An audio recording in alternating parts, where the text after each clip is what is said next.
The light that had sparked hope in everyone collapsed in an instant, leaving Goku in agony and the Grand Priest smiling mockingly, savoring the moment of his complete dominance. Your light is nothing but an illusion, Goku. It shined for a moment, then died out, just like Zeno's mother and his father. All of them vanished. Let me tell you something. Light, power, divinity, none of it means anything before one law: my authority. Goku did not move. His eyes remained closed, as if he had lost consciousness. But in truth, he had sunk deep into another level of awareness. Goku whispered to himself, "I was wrong. I tried to control this light the way I control my power, with rage, with shouting, with force. But light doesn't respond to chaos. It responds to purity, to calmness, to peace. This light, it only works when my heart is clear."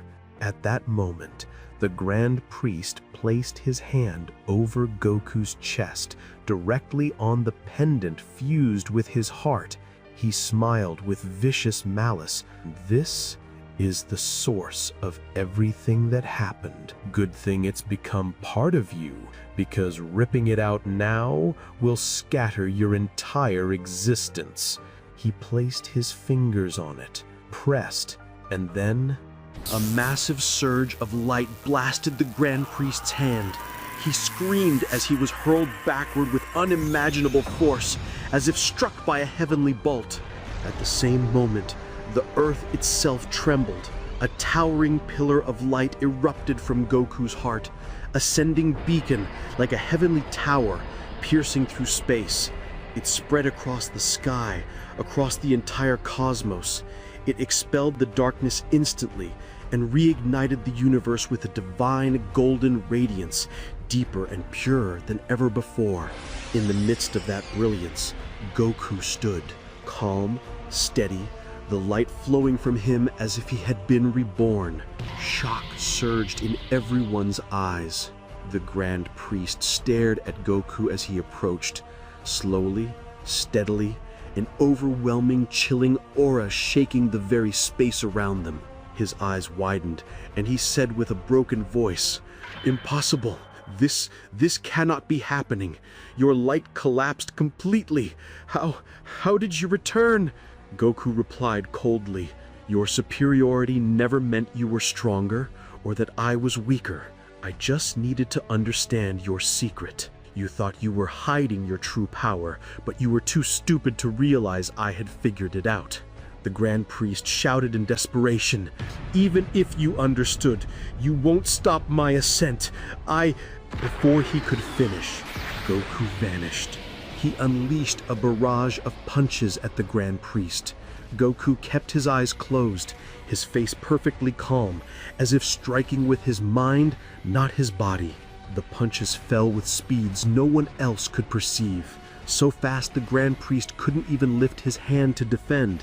Every time he tried to move, he found himself frozen for a fraction of a moment. Then another punch landed, shattering his balance. The punches continued, multiplied, accelerated, until the Grand Priest collapsed completely. The friends were watching what was happening. Whis took a deep breath, then explained a secret riddle. The blows Goku was delivering at first were filled with anger, and anger generates spiritual pressure, and that is precisely what fuels my father. My father does not regenerate from any strike. He regenerates only when he is exposed to one specific type of energy, the energy of torment and spiritual pressure. Gohan trembled in shock. So every strike my dad threw earlier was strengthening the Grand Priest rather than weakening him? Whis nodded slowly. Exactly. But what Goku is doing now is something completely different. His strikes have become pure light. No anger, no impurities, no spiritual pressure. And so Goku's pure energy does not grant my father the fuel he needs to multiply his strength.